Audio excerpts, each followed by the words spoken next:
The world of 200 million years ago saw some of the strangest animals that had ever lived.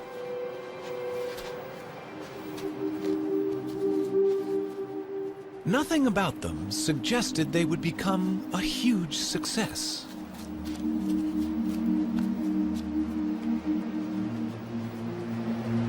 But these turtles were among the first of Earth's great dynasties of reptiles.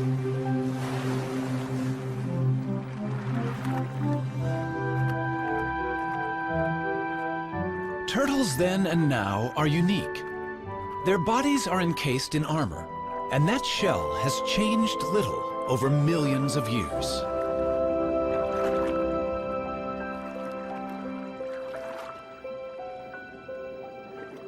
Varying greatly in size, they colonized most of the world. But wherever they live, the basic shape of a turtle's body remains the same. Some land-dwelling turtles, or tortoises, are quite small. Others have become famous as giants. Some long-necked types are at home in and out of fresh water. They and these shorter-necked turtles are known as terrapins.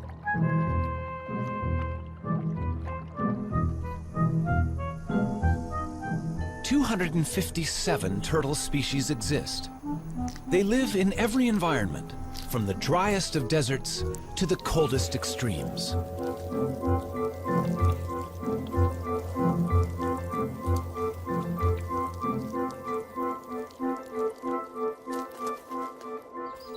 Some that are gentle vegetarians have become welcome visitors to our homes.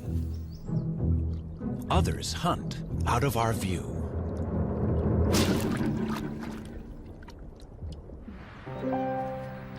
Older than the birds, all turtles may owe their success to their simple design.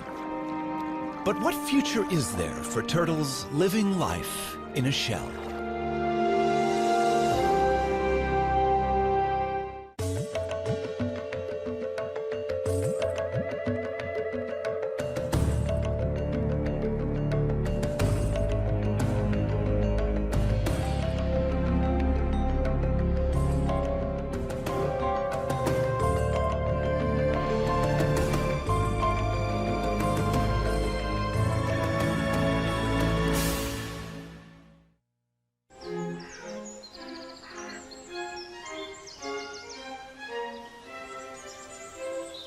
Powderham Castle in England is the ancestral home of Lord Devon.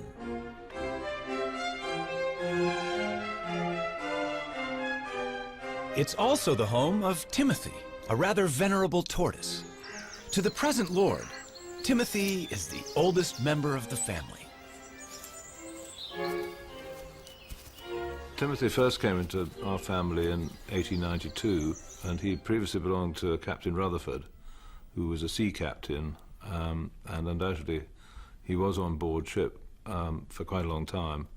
And this has given rise to a number of myths about Timothy's beginnings, that he belonged to pirates and all this sort of thing, which aren't strictly true. He's outlived a number of Earls of Devon. I think at a quick count it's about 7. Or maybe I'm either the 7th or 8th that he's known. The suggestion is that Timothy is at least 162 years old. I think he mostly lives on sort of clovers and things, but his favourite really is strawberries. Now, my son, what about that? He's been known to make a mistake when he is wanting a strawberry, and we once had a lady with painted red toenails, and she got rather a sharp nip on the toenail. But he doesn't make too many mistakes. He knows usually what he's got. I don't know that he's terribly hungry at the moment. Yep. I think it's too cold for eating today. Counting growth rings on their shell is not always a reliable guide to a tortoise's age. Rings vary with diet. But tortoises always live life at a slow pace, and that may be a reason for Timmy's record age.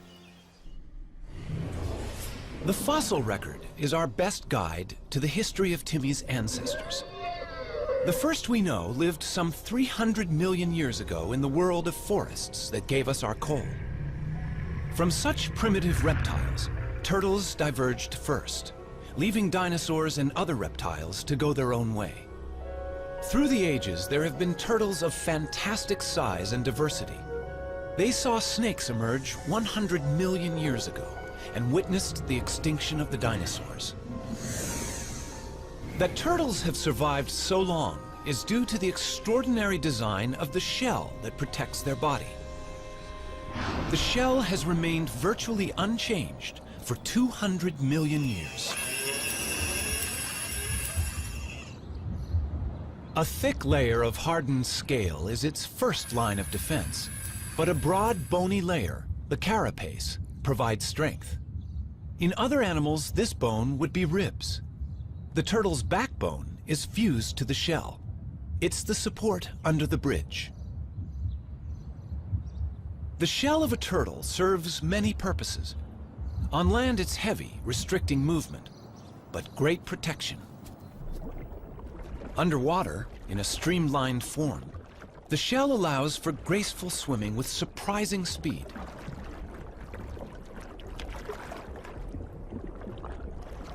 Power is provided by huge front flippers.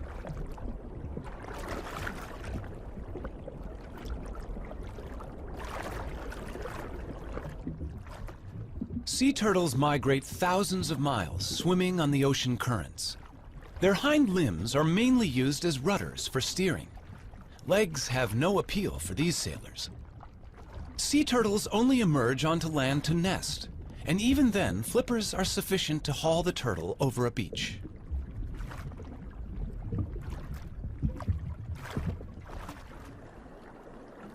Freshwater turtles, or terrapins, do have legs, with webbed toes to propel their streamlined shell.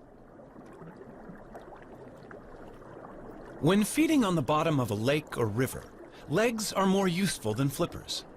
And terrapins also climb out of the water, so their legs are essential.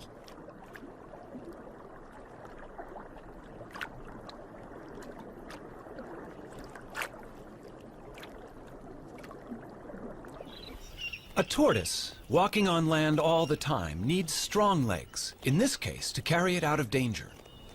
The pancake tortoise also has a flattened shell that's handy for fitting into crevices. A caracal can easily spot a meal in these cracks, but the shell of this tortoise, being flexible, can be tightly wedged in the rock. This pancake tortoise's casing defeats the inquisitive cat.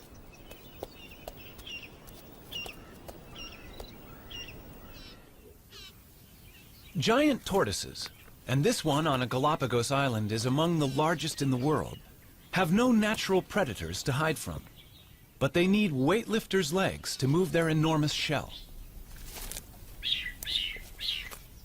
This one is hauling a house that weighs nearly 300 pounds and is over an inch thick.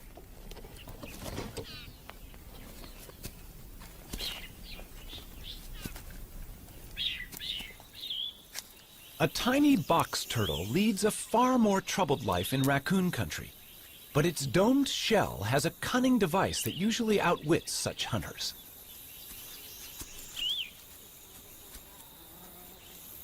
It's time to take evasive action.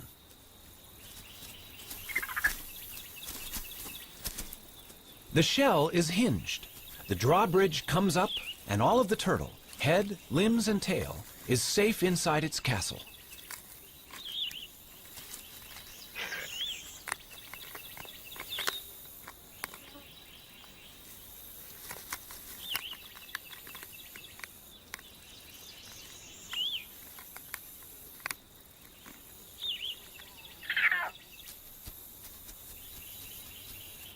Only when the raccoon retreats will the turtle venture out.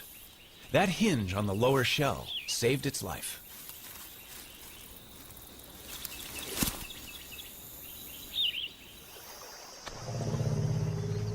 The turtle's shell has survived some huge challenges over millions of years. But sometimes, no matter how good the design, the odds can be against it.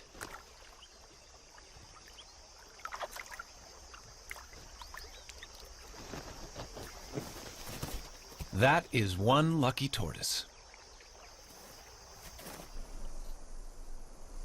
Surviving the heat of a desert is a particular challenge for tortoises. They can only control their temperature by moving into and out of the sun. Dr. Jeff Lovich of the United States Geological Survey is radio tracking a desert tortoise on a wind farm in California.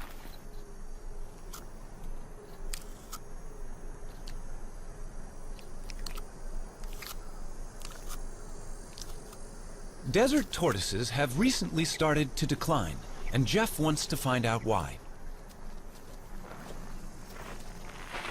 Well, here's one of our females. Hello. It's getting a little warm out here, isn't it? It's only 9 o'clock right now, but it's already hot out here. It's probably 95 degrees and it's going to be 115 before the day is over. And she's heading for the burrow off to my right. The tortoise needs the burrow to survive and protect itself from the extremes that are so characteristic of the desert. 115 degrees. 30 degrees more than even this desert tortoise could survive out in the open. Look at her walking into my shadow. Desert tortoises take advantage of every opportunity they can to become cool in the midday sun. At the other end of the thermometer, extremes of cold present their own challenge. Some turtles in Canada can survive freezing temperatures. Called painted sliders, their frozen bodies are not drawing breath, and their hearts are not beating, and yet they are not dead.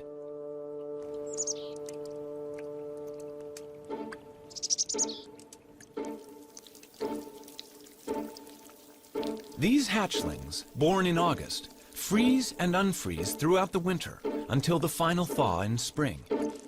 How the cells of their body survive this, nobody knows. Yet the painted sliders leave their nest and start active life unharmed.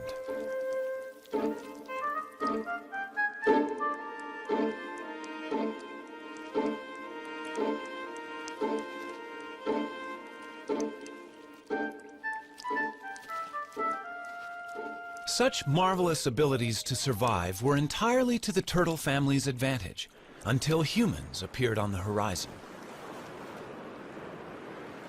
In the centuries before refrigeration was invented, it was sailors who took advantage of the turtle's special qualities. Since turtles can survive for several months without food, they could be carried aboard as a supply of fresh meat. Killing turtles for their tasty meat is a very ancient practice. Wham! That's a direct hit. It's painless for the turtle, though, because we use a special kind of harpoon point, just enough of it to penetrate his tough layer of shell. That is now known to be nonsense. Nerve endings by the hundreds fill both shell and bone, but myths die as hard as the turtles. These turtles weigh from 300 to 500 pounds, and their age is estimated at £1 pound to the year. By the start of the 20th century, overexploitation had brought some kinds of turtles to the brink of extinction. Today, turtle soup and meat consumption continues despite international laws, which attempt to protect endangered turtles.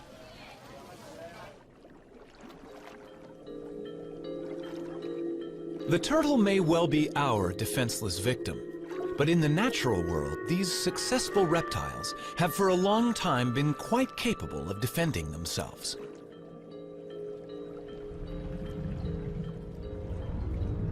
Tiger sharks and their relatives kill sea turtles in deep water. But in these shallows, this loggerhead turtle can turn the tables.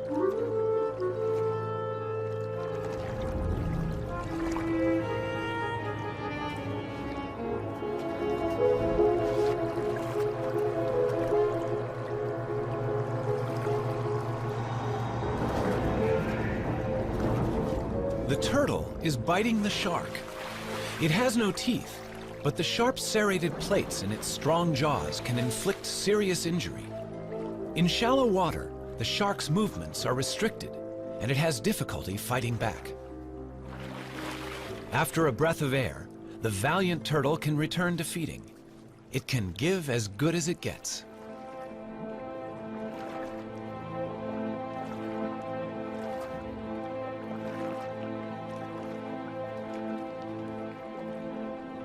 A loggerhead eats a variety of seafoods, but its beak is ideal for capturing hard-shelled prey. Bad luck for this crab.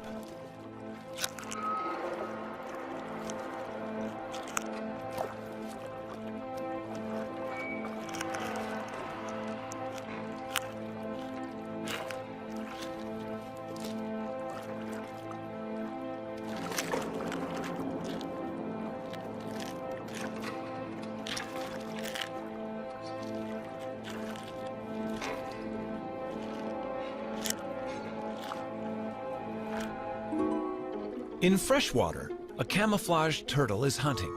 This is a mata-mata.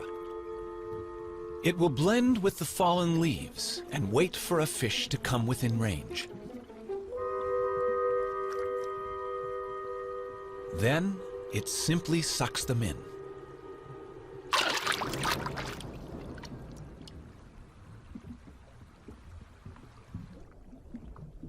The fearsome jaws of an alligator snapping turtle gape and reveal a worm-like appendage on its tongue.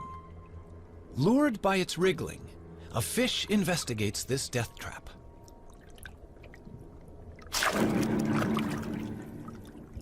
And there are even turtles that hunt together.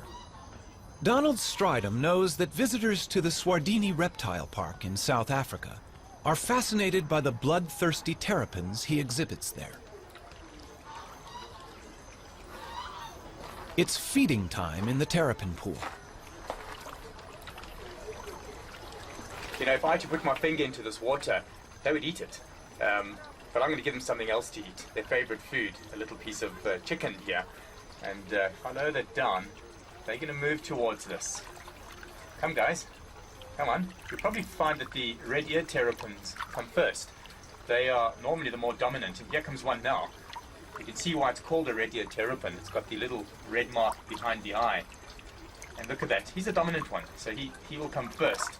And here comes one of the serrated hinged terrapins on the side here. And the rest of them are going to respond to the movement. In fact, they would have to eat in colonies. They can't easily, as you can see here, bite off a chunk of meat on their own. So they need to tear it amongst each other.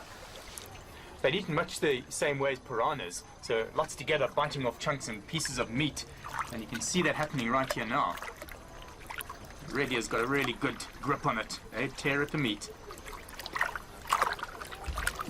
This is all very necessary in nature. They clean up the place. They're in fact the aquatic hyenas.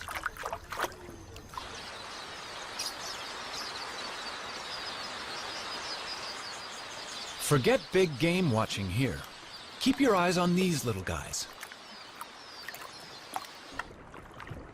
Eating chicken on a plate in the reptile park is nothing compared with how these terrapins feed in the wild. The predator sizes up its prey, these quelea, which flock in the thousands. One terrapin grabs a bird. The others crowd in to snatch what they can.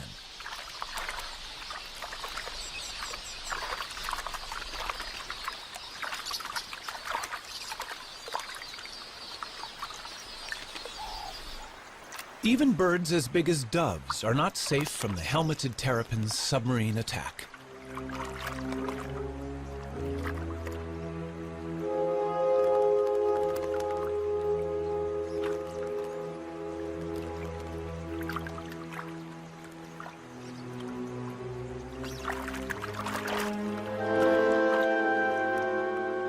A lone terrapin could overcome the dove, but hungry rivals are on their way.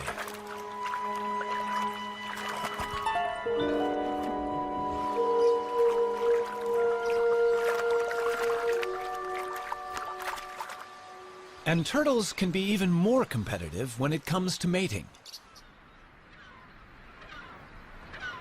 The birds of Dassin Island off the Cape Coast of South Africa share their tiny home not only with rabbits, but also with more than 10,000 tortoises. But not until the temperature climbs to 75 degrees do they come out. Male angulated tortoises hold territories, and once they've warmed up, they begin to chase females on their turf.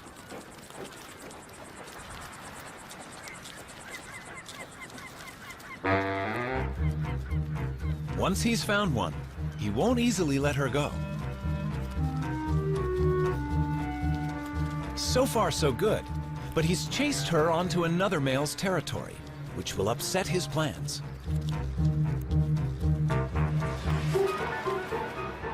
They do battle, a duel in the sun. But a third male has seen an opportunity, and he's mating with their female. Neither the combatants nor the vigorously mating couple show signs of giving in. By the time the fight reaches its climax, the mating is also over. The loser may even lose his life. He must right himself, or else fry in the sun.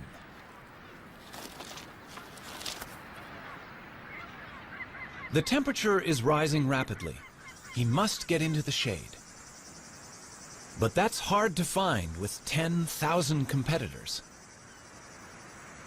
His answer is to dig in, covering head and limbs and using his shell as a sunshade.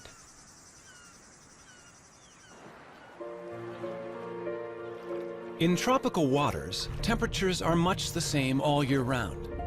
These male green turtles near Borneo will mate whenever a receptive female is available. The males have the long tails. They're all pursuing one female.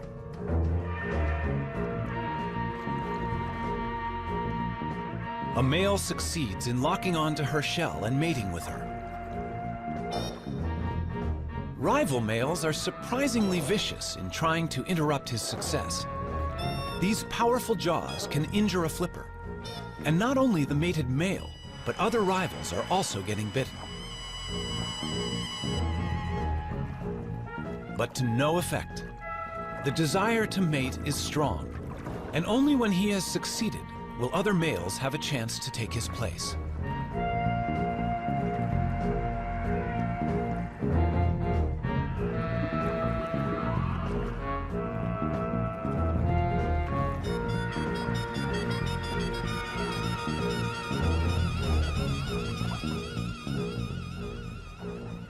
In the sea or on land, turtles breed with little problem.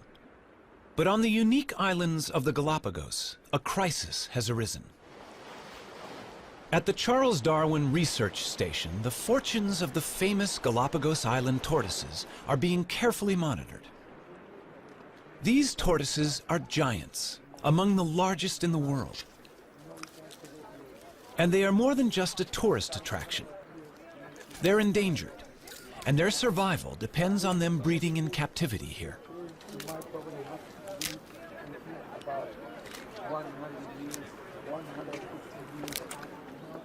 These baby tortoises are the hope for the future. Each island has its very own type of giant tortoise, found nowhere else. And in these pens, babies are being nurtured until they're ready to be taken to their particular island home.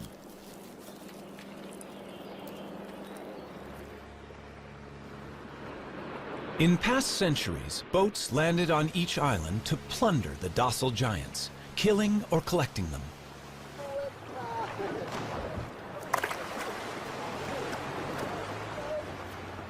Today's boat is helping to right that wrong, bringing in young tortoises to replace those that were taken.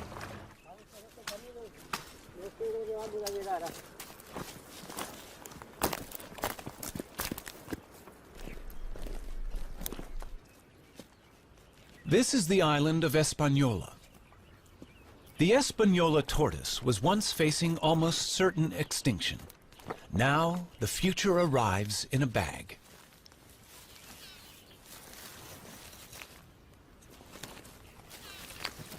A 1,000 young tortoises have been released like this, all bred from just 15 adults collected in the 1970s. They should be safer than they've ever been. Their only enemy was people, and now the poacher has turned protector. In 20 years, they should all be as big as this adult. But this success has not been repeated for the tortoises of Pinta Island. The last remaining resident of Pinta is living out his old age at the Charles Darwin Research Station. They call him Lonesome George. More than 70 years old, he's the last of his species. All the others starved when introduced goats ate the plants of Pinta, and shipborne rats ate the tortoise eggs. Zoos and private collections worldwide have failed to turn up a relative. And even if a mate were found, he could be too old to breed. The Pinta Island tortoise may be the first turtle species to become extinct in the 21st century. The future of many of the world's turtles is a matter of concern. Even the olive Ridley sea turtles, famous for their mass egg-laying on this beach in Costa Rica, are arriving in fewer numbers each season. Randall Arouse is familiar with the spectacular Aribata, as it's called, here at Ostianal. Ever since I was a very young boy, and I was always interested in marine biology. But then one day, it was 1982, I was a second-year biology student. I walked into the school and there was a big sign that said, Aribata, we need volunteers. And I thought, well, I've heard about the Aribatas and the turtle nesting. I should go check it out. Then I came to Ostianal, right here at this spot, and I saw the Aribata happening. And right then it struck me. Like I had to study turtles, and I've been doing turtles ever since. As many as 200,000 turtles might haul out onto this beach on one night. 20 years ago, it would have been 1 million. But this is still one of the biggest Aribatas in the world. The turtles are right now congregating right out there. They're going to congregate in what we call the float, and they'll start coming up after the sun goes down, and probably by midnight or 1 in the morning, we're going to have a very high concentration of turtles nesting here on this beach, and they're not going to finish until sunrise, probably at about 8 or 9 in the morning. So yeah, it's going to be some pretty heavy work all night long. We basically know that these turtles come for 2 or 3 consecutive Aribatas in a row. Then they're going to leave, and we won't see the turtle again for another year or another 2 years. The Aribata that we're witnessing now may easily have 100,000 turtles participating. And 100,000 turtles at 100 eggs per turtle, roughly, that means 10 million eggs. Eggs are the turtles' investment in their own future. But eggs can also produce illegal income for poachers. So patrols of armed guards protect these nesting turtles all night against egg thieves.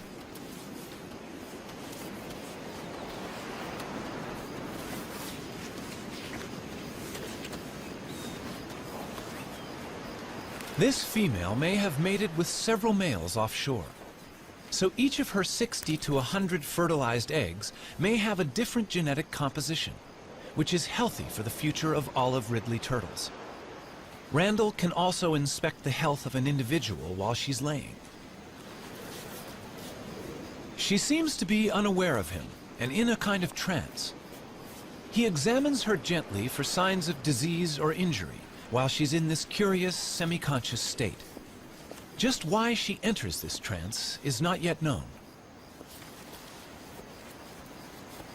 The studies carried out on this beach indicate that roughly 8% of all the eggs laid on this beach will actually hatch and turn into little turtles.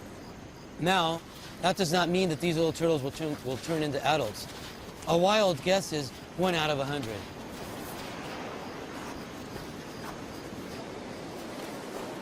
This beach at Ostianal is only about 4.5 miles long. And with turtles still arriving to nest at dawn, there is not much space left, and some inevitably dig up the nests of others.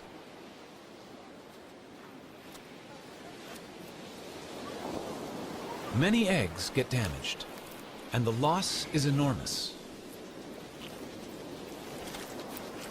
The collection of eggs is important for the local economy, but local people are only allowed to take them for the first 36 hours of an arrabata. It's a conservation plan they're happy with. The community of Ostional protects their turtles in many ways. Probably the main way is they respect the management plan. There are rules as to when you can harvest, when you can't, and the community as a whole complies. You can only harvest the eggs for the first 36 hours. The eggs have to be packaged in a special way. There has to be receipts, there's all this paperwork. And the people of Ostional comply with all these rules and regulations to their very best. And they get a good harvest without harm to the turtles.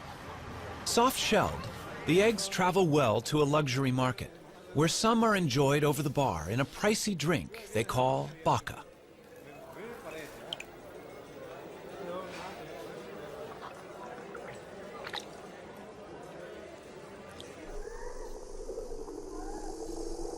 Now that more and more people are living where they do, land turtles such as the California desert tortoise face greater problems. This rivalry concerns Jeff Lovage. When you look at what people have done to the desert in the last 100 years, it's amazing that it's survived. I mean, here we have this rugged old touchstone, a place that looks timeless, yet it's changing very rapidly, in a place that was formerly virtually empty of people and now sits in between Phoenix, Las Vegas, and Los Angeles, some of the most highly populated cities in the United States. And we put roads in through the whole desert. We've driven over it in our motorcycles, our trucks, and our off-highway vehicles. We've encouraged the spread of exotic species of plants and animals that are changing the landscape of the desert very rapidly. And the desert tortoise has become the flagship species for conservation in the Mojave Desert. But it has a very uncertain future in terms of how it's going to be able to survive in this onslaught of human population increase. Its charm may be a desert tortoise's worst enemy. People like to have one at home.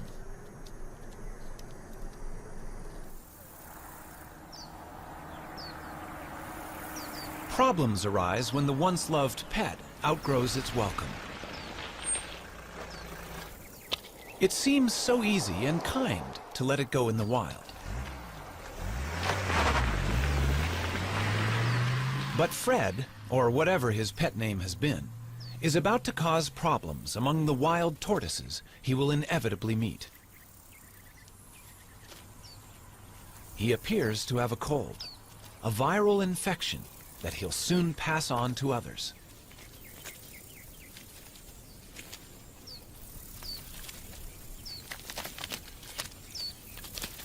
A whole population of desert tortoises may die because one unwanted pet was carelessly released.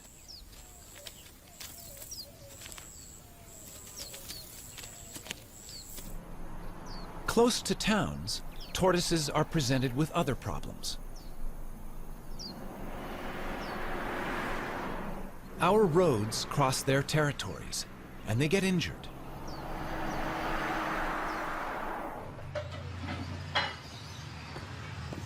Very injured turtle. Another casualty for the vet. But this one is not from a traffic accident. Hi, what do we have here? Oh, let's have a look. Poor thing. Oh, looks like it's been chewed up by a dog or a coyote or some kind of a predator. Okay, this is just like dead skin, dead scales, so this doesn't hurt. This is just like peeling dead skin off. Fiberglass can be used to repair tortoise bodywork. Sometimes I feel like a cook when I'm doing this. Cover up, but we'll cover it up with another layer. And it should do fine. Down there too. Because of the fact that it's clear, we can see through it and see what that tissue looks like in there. So if it ever got to a point where that tissue started looking bad, we'd be able to take this shell patch off and get in there and treat it. All right. Convalescence for that injured turtle is available here with Dan Touchstone of the San Diego Turtle Society. Turtles are able to survive much more severe injuries than a mammal because of their shell and a much slower constitution. Strawberry? Ah, come on, you want it. He also has orphans in his care, unwanted pets. Morning, Puddles. All are pampered here. How you doing, big guy? Breakfast time for you. Yeah, there you go. Puddles, you were about the size of a walnut when we got you. Here you go. I know you're hungry. In Florida, turtles have acquired a special friend, Richard Moretti, who's a bit surprised by his new passion. I moved to the Keys in 1983 and started fishing. Everybody said, "Oh, you're so great. You came to the Keys to save the animals." No, I came to kill the fish. It just, living in the Keys changes you. You appreciate the environment a little more. Okay. Yeah. She'll be out here by the end of summer. And these are the new babies? Yep. Concerned about sick and injured turtles he encountered in the late 1970s, Richard set up the Florida Turtle Hospital and staffed it with a dedicated veterinary team. Well, she'd have to get a little larger, but yeah, she's swimming okay and she's eating just fine. I filled an old saltwater swimming pool with tarpon and grouper and snapper, and all the children that came to visit said, "Do you have any turtles?" So in 1986, we went to the state of Florida and said, "How do we get sea turtles?" They said, "Well, the only way you can have them is to do something for them." And I said, "Well, what would you like us to do?" They said, "Well, we need a rehabber." And they said, "A rehabber, if a turtle gets hit by a boat, we take it to the vet and pay the bill. We buy the food and pay the bill. And when it's ready, we turn it out." I said, "Well, I can do that." And that was our very modest start of the Sea Turtle Hospital. Guys, eat Watch up. your legs. I got him. There he goes. Okay, that's perfect. But before I moved to the Keys, I ran a Volkswagen facility, and Volkswagens would come in broken, and my job was to find the best mechanics and the best parts. Well, this is the same. The turtles come in broken, and my job is to find the best vets and the best meds. It's the same, except now instead of having to give them the bill, I pay the bill, and that even makes it nicer. There you go. God. Thanks, Doc. And I didn't get too wet.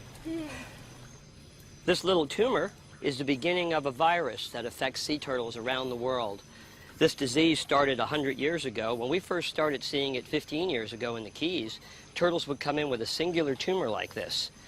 This turtle's evidently just gotten the disease because he's only got a couple of very small tumors, which we'll take off. And once we do, that'll immunize her against the disease. We'll keep her for a year, we'll make sure she doesn't grow anymore, and then we'll let her go. It appears to be a herpes virus, very similar to herpes simplex 1 and 2, and it's affecting turtles worldwide. Right now, all 8 species of turtles have a similar lesion. We haven't been able to get tissue samples to make sure it's the same virus, but we've gotten tissue samples from about half the turtles around the world, and all the ones we've been able to examine are about 95% positive to the same virus. Okay. Some turtles infected with this herpes virus arrive in a much more advanced stage of the disease. The team intends to do everything they can, but this turtle has been greatly weakened by the growths.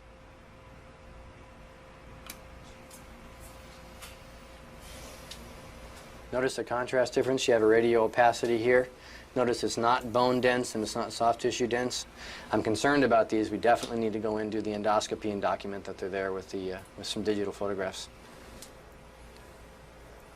Okay. And the reason too that we have her on her back like this is that way we don't accidentally poke into something like an intestine or a bladder. Here, so you know we're in. That's got to make her feel so much better. Okay, gang, here we go. I'm going to pass this directly in. There we go.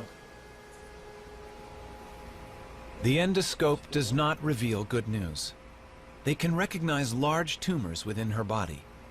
In the wild, she may not have lived much longer. We have what we need. Okay, now we need to roll her back over. Okay. Because I need to put a suture in there. Suture in there? Okay. Well, that's not good news for this baby, unfortunately. Easy. They can do nothing for her except ease her pain and put her to sleep.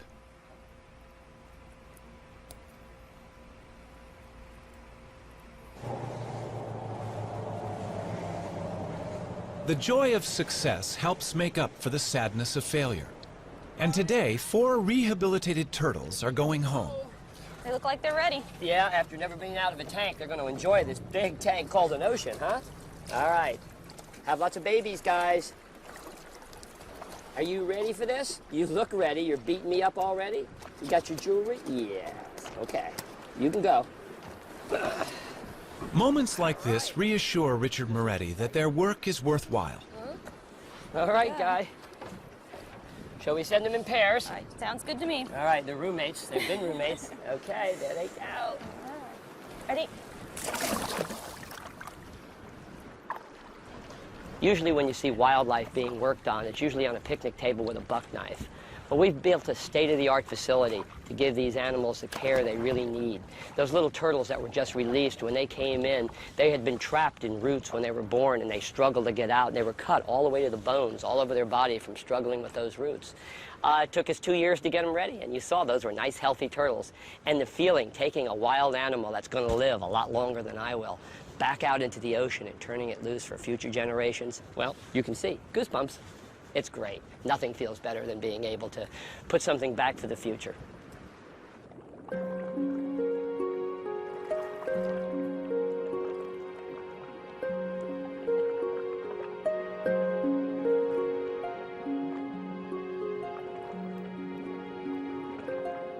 Every day, turtles can be seen enjoying the attentions of cleaner fish in the wild.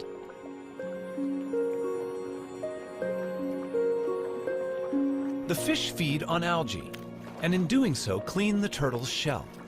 It's a partnership that's millions of years old.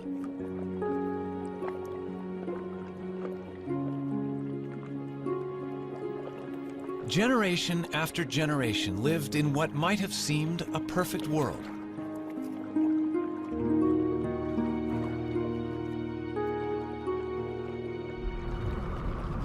But change is sweeping through the ocean.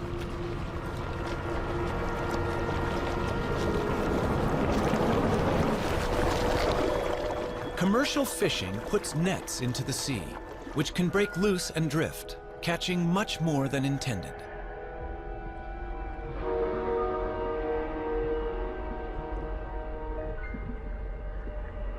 These death traps can also snare and drown frightened turtles.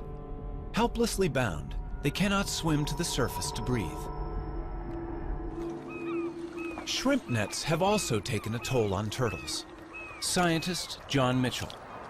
In the late 1970s and early 1980s in the southeast region of the United States, we estimated that approximately 40,000 sea turtles were killed incidental to shrimp trawling.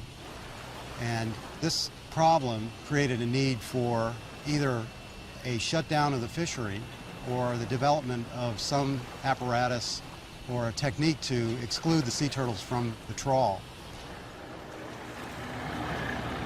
What they developed was TED, a turtle exclusion device. It's tested inside the trawl net of a working fishing boat.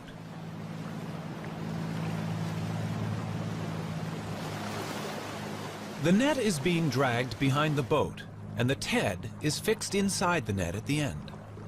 The idea is that a turtle in the net hits the device, is pushed up the ramp, and escapes through the top of the net. Only a live turtle can test it. In this situation, a turtle would normally be fatally trapped with the shrimp. But on reaching the TED, the turtle, much bigger than the shrimp, hits the bars, is guided upwards and out into the sea, none the worse for its experience. It's a simple invention, but it saves the lives of many turtles.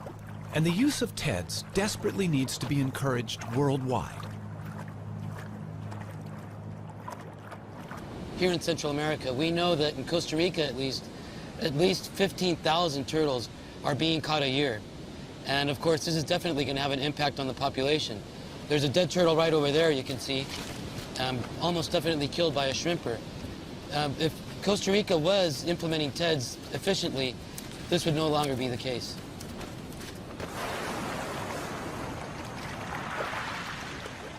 In the sands of this beach at Ostional, the olive ridley turtles have been developing for some 60 days.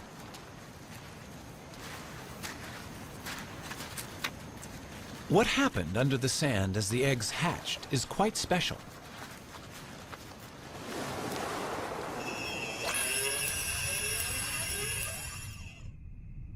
The eggs at the bottom of the nest hatch first. The hatchlings climb to the top of the chamber, and down below, sand fills the space they left. As more hatch, the floor is gradually lifted to just below the surface, and the hatchlings emerge together.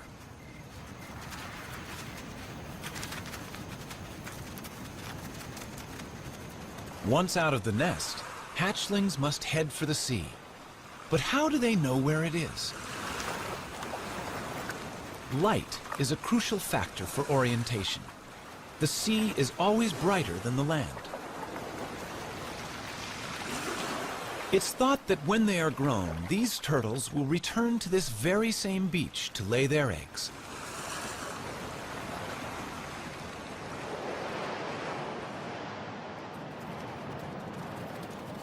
Turtles also hatch in daylight. Most race directly for the ocean, but they can now be seen by predators. Theirs is a lonely and dangerous journey.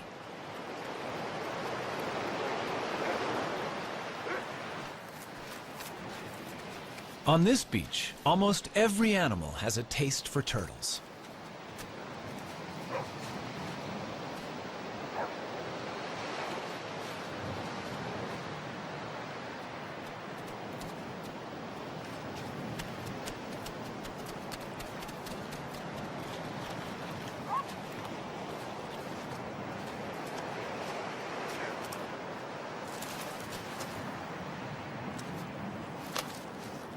But predators, such as this black vulture, don't always get to eat their fill.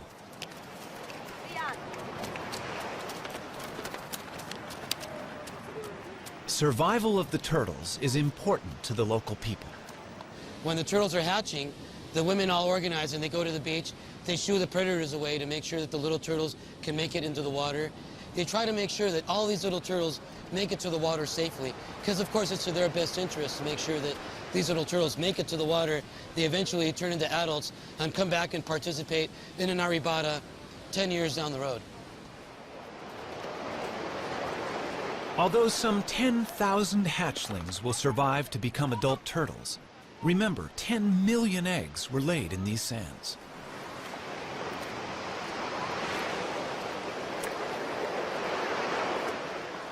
With a little help, these youngsters will be out to sea, where they will drift away on the currents.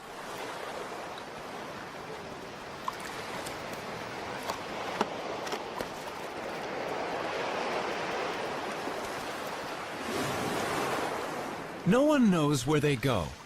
Perhaps they hide from ocean predators among floating seaweed, where they can safely feed and grow. But it will be 15 to 20 years before they return to these waters. Before people ever began helping turtles to survive, alligators had been unwittingly doing so for millions of years. Young red-bellied turtles are hatching from eggs laid in the alligator's nest. The rotting heap is warm and humid, as good for incubating turtles' eggs as it is for hatching alligators. Both stand to gain. Alligators eat a good many adult red-bellied turtles.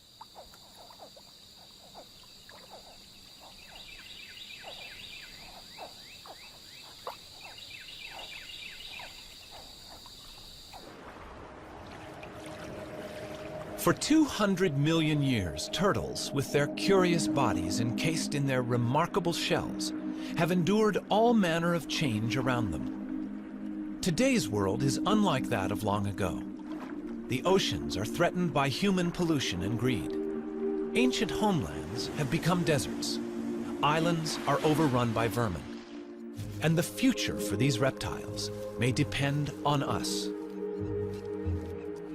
We don't know really what role they play in the overall scheme of things with the ecosystem.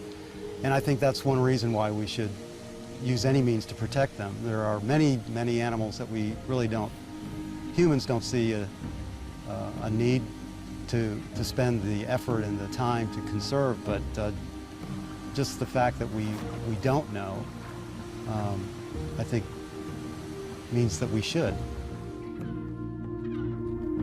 Throughout the world, irrespective of culture, there is an affinity for the turtle. Throughout the world, we have myths that ascribe various characters and features to turtles that we like to teach our children, like being steadfast and being resolute. Here in this country, we have our own myth about the tortoise and the hare, and we teach our children that being steady and continuing to run the race can lead to victory. You don't have to be the fastest, you don't have to be the best. This year we were really excited. One of the turtles that we took a flipper off of last year and turned her loose, it was a great big female, probably about 50 years old. She crawled up on a beach in Central Florida and laid eggs this year. And that's really exciting because, you know, up to that point, people usually kept turtles with one flipper in an aquarium or in a park. Well, we proved that 3 flipper turtles can go out there and add to the genetic makeup, and they can actually crawl up on the beach with 3 flippers and have their babies and lay their eggs.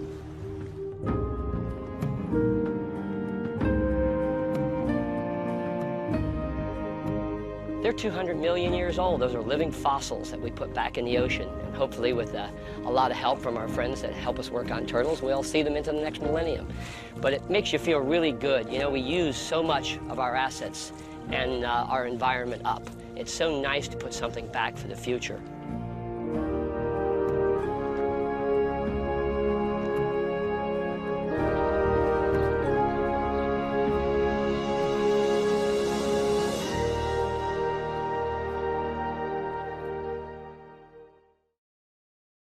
To learn more about what you've seen on this nature program, visit PBS online at pbs.org or America Online keyword PBS. They'd eaten much the same way as piranhas, so lots together, biting off chunks and pieces of meat. And you can see that happening right here now. The radio's got a really good grip on it. Morning, Puddles. How you doing, big guy? Breakfast time for you. Yeah, there you go. Puddles, you were about the size of a walnut when we got you. They look like they're ready. Yeah, after never being out of a tank, they're going to enjoy this big tank called an ocean, huh? All right. Have lots of babies, guys. Are you ready for this? You look ready. You're beating me up already? You got your jewelry? Yes. Okay. You can go.